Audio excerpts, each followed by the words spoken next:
Isang grupo sa Pasig City nagbebenta umano ng iba't ibang kalibre ng baril at armas. Tiniktikan sila ng CIDG-ATCU.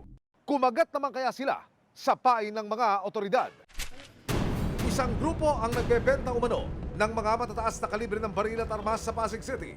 At nang makumpirma ng mga pulis ang impormasyon, nito lamang August 8, 2023, as fast as a bullet, ikinasa ng mga operatiba kasama ang resibo ang isang entrapment operation.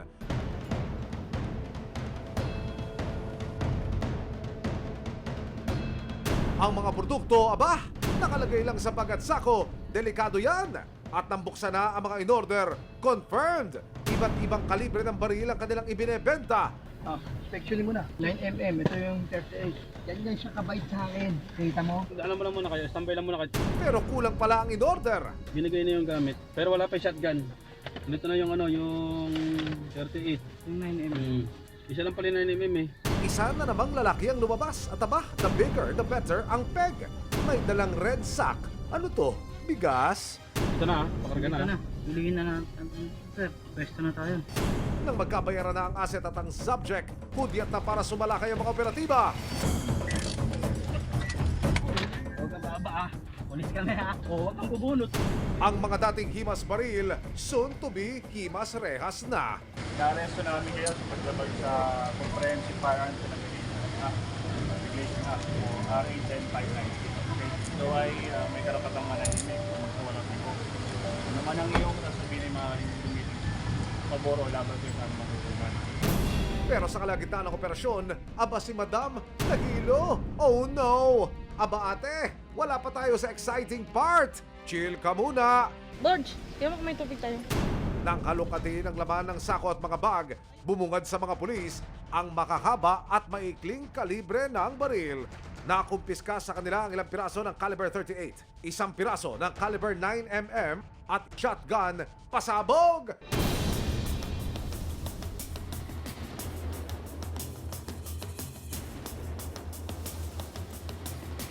Agad dinala ang mga baril at mga suspect sa opisina ng CIDG-ATCU.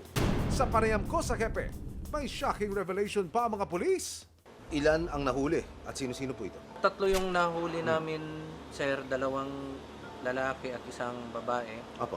Yung isa is a current security agency employee. Apo. Yung dalawa, former security agency employee. Ang mga baril posibleng galing daw sa security agency. Based sa investigation, sir, yung mga firearms nanggaling sa mga security agencies na nagsara. Apo.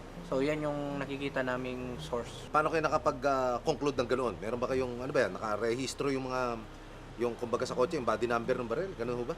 Number one, based sa information na ibinigay ng mga suspect, upon their arrest and in the course of investigation, they voluntarily confided to us na doon galing yung baril. Second, yung exchange of conversation between the informant, yung pusher buyer, and the suspects.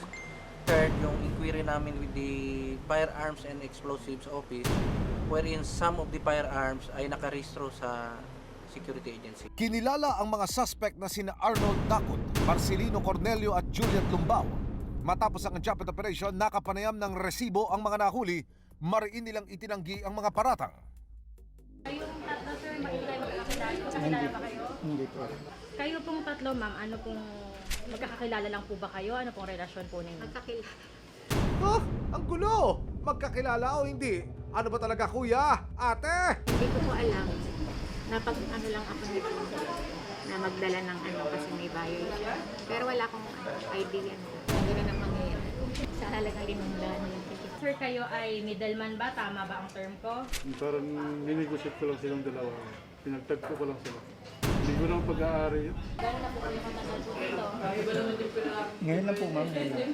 Ngayon lang daw pero sabi ng PNP na una nang nakabili sa kanila ang isang asset. Ano ba talaga kuya? Alam ko naman yun gano'n. Kaya lang medyo nangailangan yung isang nagkakilala ko. Kilala ko rin yung may-ari. Kaya pinagtagpo ko sila. Hindi ko naman alam na ganito yun.